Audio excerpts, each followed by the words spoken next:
नमस्कार, मी डॉक्टर मच्छिंद्र बांगर महाराष्ट्रातील आणि देशातील हवामान परिस्थिती संदर्भात ताजा अंदाज देणार आहे. आपण बघतो केरळ आणि तामिळनाडूमध्ये ढगाळ परिस्थिती निर्माण झालेली आहे. हलकं पावसाळी क्षेत्र एखाद दुसऱ्या ठिकाणी तयार होऊ शकतं.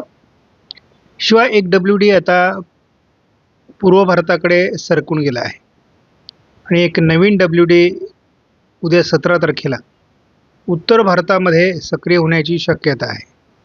त्यामुळे ही बाब आपण सर्वांनी लक्षात घेणं आवश्यक आहे. आपण या ठिकाणी बघतो की राजस्थान, पंजाब, उत्तराखंड, हिमाचल प्रदेश या ठिकाणी सुद्धा धुक्याचा मोठा प्रभाव आहे.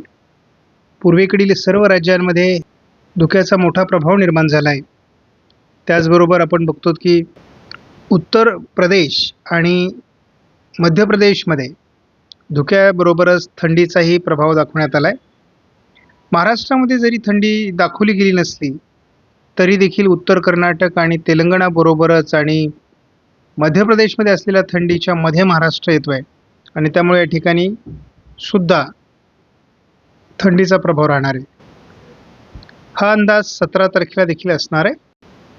17 तारखेनंतर देखील धुक्याचा प्रश्न हा उत्तरेकडील अनेक राज्यांमध्ये कायम राहणार आहे, पूर्वेकडील राज्यांमध्ये राहणार आहे. सध्या पावसाचा अंदाज हा केवळ या भागामध्ये पाऊस झालेला आहे गेल्या 24 तासामध्ये. म्हणजे तामिळनाडूमध्ये काही तुरळक ठिकाणी अजून पावसाचं वातावरण आहे आणि ते केरळमध्येही पुढील 48 तास राहण्याची शक्यता आहे.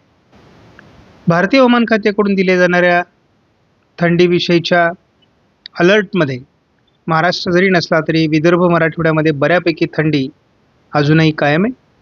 कर्नाटक, तेलंगणा आणि मध्य प्रदेशच्याही खास करून पश्चिमी भागात थंडीचा प्रभाव आहे. थंडीचा अंदाज आपण जर GFS मॉडेलनुसार बघितला तर महाराष्ट्रात थंडीचं वातावरण कायम आहे. थोडाफार बदल त्यामध्ये जरी झाला तरी थंडी मध्यम ते जोरदार महाराष्ट्रात कायम राहणार आहे. त्यामध्ये विशेष बदल नाही. मात्र थंडीचा प्रभाव हा साधारण 24, 25 आणि 26 असा कमी होताना दिसतोय. तोपर्यंत मात्र थंडी कायम राहणार आहे. भारतामध्ये पावसाचा प्रभाव हा अतिउत्तरेकडील जम्मू काश्मीर, लेह लडाख भागामध्ये आहे बर्फवृष्टीच्या स्वरूपामध्ये.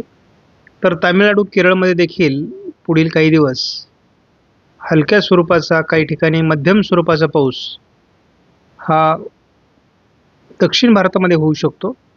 उत्तर भारतामध्ये अधूनमधून अतिउत्तरेला WDचा प्रभाव राहणार आहे. सध्या जवळपास आपण सर्वच मॉडेलचा एकत्रित अंदाज बघतो, कारण फार पावसाळी वातावरण नसल्यामुळे आपण फार सखोल अंदाज बघण्याची आपल्याला आवश्यकता नाही आहे.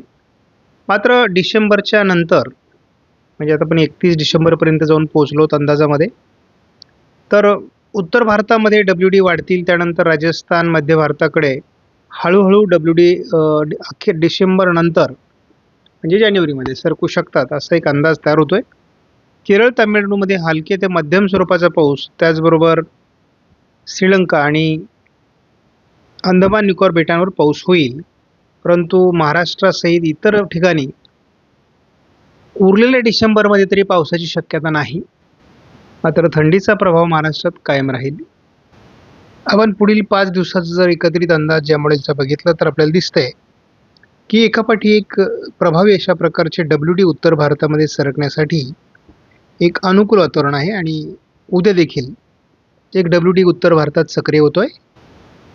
दक्षिण भारतामध्ये देखील थोडं केरळ आणि श्रीलंकेच्या तुरळक भागामध्ये पावसाची शक्यता आहे.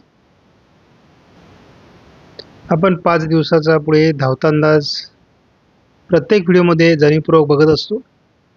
साधारण काय घडामोडी होत आहेत आणि कुठल्या भागामध्ये काय वातावरण तयार होत आहे हे आपल्या लक्षात यावं म्हणून आपण हा अंदाज बघत असतो. दक्षिण भारतामध्ये केवळ केरळ, तामिळनाडूमध्ये हलकं ढगाळ वातावरण, काही ठिकाणी तुरळक पाऊस अशी परिस्थिती आहे. सध्या भारताच्या अनेक राज्यांमध्ये तीव्र अशा प्रकारचा धुक्याचा प्रभाव निर्माण झालेला आहे. उत्तर भारतामध्ये एकापाठी एक WD सरकत आहेत आणि आपण बघतो ते 19-20 तारखेच्या दरम्यान देखील एक प्रभावी WD उत्तर भारताच्या दिशेने सरकणं अपेक्षित आहे. या ठिकाणी आपण बघतो धुक्याचा प्रभाव हा भारताच्या अनेक भागावर जवळपास रात्रीच्या वेळेमध्ये आपल्याला बघायला मिळतोय किंवा पहाटेच्या वेळेला, आणि तो पुढेही सातत्य ठेवून राहणार आहे. धुके 19 तारखेला अनेक राज्यांमध्ये राहणार.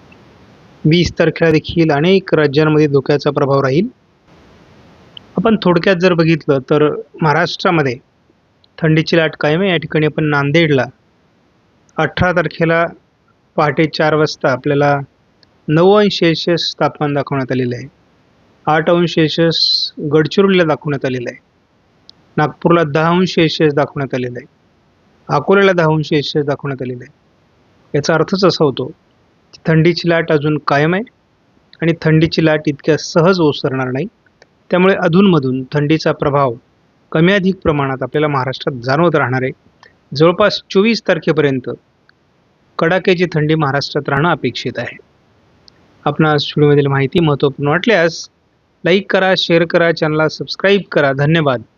जय हिंद, जय महाराष्ट्र, जय बळीराजा.